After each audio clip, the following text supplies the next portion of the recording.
Правильную заварку трещины водяных окон мы покажем на примере поступившей ремонт головки блока цилиндров Opel Ascona 1.6 дизель. Изначально от владельца мы услышали жалобы на газы в бачке и белый дым.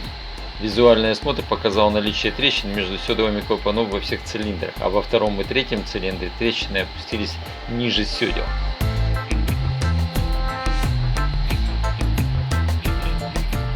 Также мы увидели съеденные окна водяной рубашки, которые вплотную подползли к цилиндрам, а значит, здесь существует возможность попадания охлаждающей жидкости в камеру сгорания.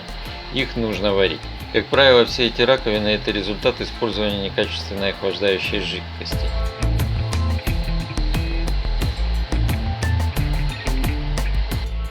Опрессовка показала, что трещины, которые опустились ниже седла, дуют цилиндры.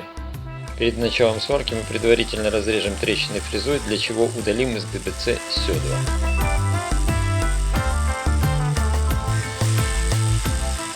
О правильной заварке этих трещин и окон расскажет наш штатный сварщик Андрей. Опыт работы почти 20 лет. Ну вот, в работу пришел двигатель, головка Opel, дизельного Opel. Значит, модель 80-х, 90-х годов. Сейчас эта машина уже реликтовый экземпляр, но все равно делать ее надо. Проблемы в ней были: 4 трещины между седлами. Вот сейчас проведена предварительная подготовка, мойка и предварительная разрезка каждого цилиндра. Определен масштаб работ. Сейчас нужно все это дело подготовить под сварку. Разделать все эти трещины, поразделать все эти отверстия водяной рубашки. И после этого будем варить. Все это предварительно вырезали на станке, а уже непосредственно ту разделку, которая нужна для сварки, будет делаться. Потому что на этих двух цилиндрах вот здесь проблема. И проблема очень глобальная. Вот конкретно показываю вам трещину. Вот это вот трещина. Вот она, эта трещинка. Вот она проходит, эта трещинка. Эта трещинка будет как минимум вот до сюда, практически до направляющей втулки. Вот я сейчас ее покажу из коллектора. Вот она будет проходить. Мне нужно это дело проявить, найти точно, где конец этой трещины. Потому как если мы конец трещины не заварим, результат нашей работы будет ноль. Она будет опять дуть, она будет опять проблемная, эта головка. Вот сейчас проведена предварительная подготовка головки сварочных трещин. Это то, что было на те проблемы, которые указывала нам опрессовка. Это трещины, которые сверху. И отверстия водяной рубашки, которые были коррозия. Вот здесь вот они. Это те, которые мешают жить этому автомобилю, пропуская антифриз в цилиндр. Значит, сейчас мы будем искать, не будем, ну как правильно выразиться, попытаемся найти, проявить те трещины, скрытые проблемы, с которыми нам придется бороться в дальнейшем. Ну, выполняем это мы при помощи старого дедовского способа, при помощи сварки.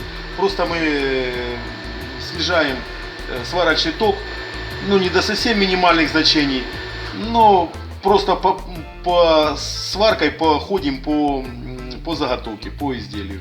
И если там есть какие-то проблемы, сразу эти проблемы сразу проявятся как будто бы на копирочке, как будто бы на калечке. Вот начинаем.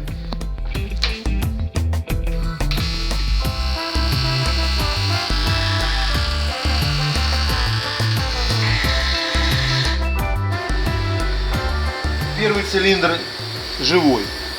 Даже разговора нет в этом цилиндре, только была поверхностная трещина.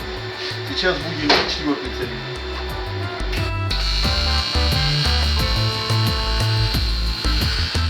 В четвертом цилиндре тоже проблем нет, только поверхностная трещина между седлами. Значит, там, где мы подозревали следующие проблемы, это нижние трещины, которые уходили в коллектор, вот сейчас мы будем их проявлять.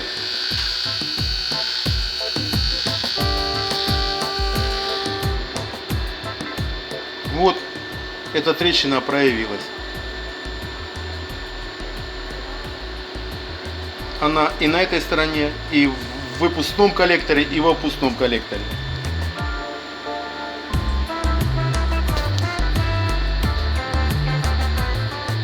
В третьем цилиндре та же самая история.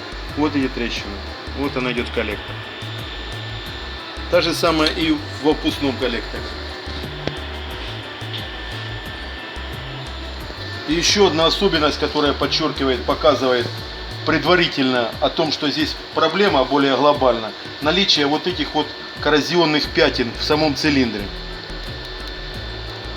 Это говорит о том, что очень длительное время в этом цилиндре находилась вода, было присутствие воды, присутствие влаги. В момент горения солярки и соединения с антифризом происходит агрессивная среда, которая вырабатывает плоскость, рабочую плоскость цилиндра. Такая же самая история происходит на самом поршне. Вот у нас проблема третий цилиндр, вот коррозионное это пятно. И второй цилиндр, вот коррозионное пятно. Вот сейчас мы подготовим, разделаем те трещинки, которые или удалим их совсем, вырежем, те, которые нам мешают жить. И дальше будем готовить сварку. Вырезал я те трещины, которые мы обнаружили при предварительной проявке. Головка у нас готова к сварке. Значит, сейчас мы проводим обработку ацетоном перед тем, как в печь для нагрева. Эта процедура, она является одновременно и для удаления влаги, оставшейся в порах, во всех раковинках, и удаление грязи, которую мы не удалили предварительно щетками и бормашиной. Все это дело мы обрабатываем ацетоном. И сейчас будем ее ставить в печь для прогрева. Вообще температура печи мы варим при температуре 150 градусов. Поверхностная температура головки нагрева где-то порядка 130-125 градусов.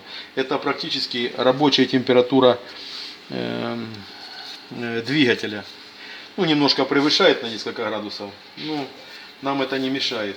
Максимальную температуру 280-300 градусов давать мы не будем, потому как мы своей температурой, этой нагревом, отбираем жизнь у этой головки.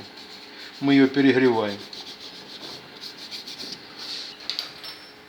Вот наша печечка. И голова пошла в печечку. Должна там выстояться, как сдобный пирожок, набрать температуру. Как печь наберет температуру, она остановится нагрев, и тогда мы приступим к сварке. Головка прогрелась. Температура в камере сейчас 160 градусов. Это в камере печи. Головка, сейчас точно скажу, сколько температура головки.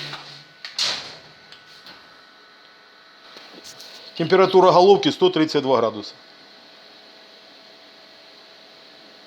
Сварку мы проводим на оборудовании Magic Wave Fronius. Значит, ток начала сварки мы поставим 125 ампер.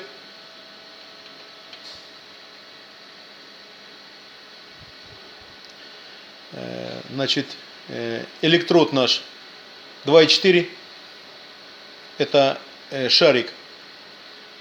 Теперь токовый баланс в плюсе. Это стало быть идет очистка головки. Плюс 5, плюс 0,5.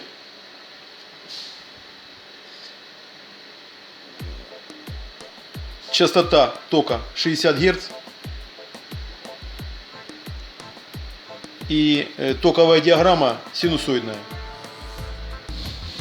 Газ 5 литров в минуту, газ выше 40. Применяем проволоку, потому как головка относится к составу авиалий, в ней не более 5% кремния.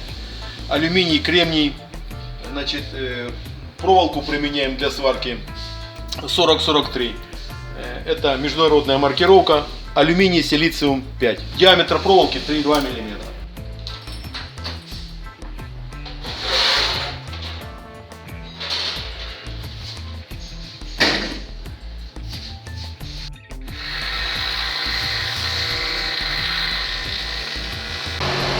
Вот так выглядит головка через 40 минут после того, как ее варили.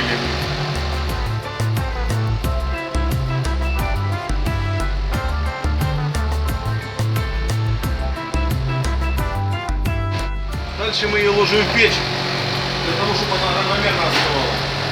Результаты нашей работы мы увидим как минимум через 12 часов. Стало быть, это уже завтра. Она остынет, и будет произведена опрессовка. Опрессовка скажет, заварили мы ее или не заварили. Наш результат.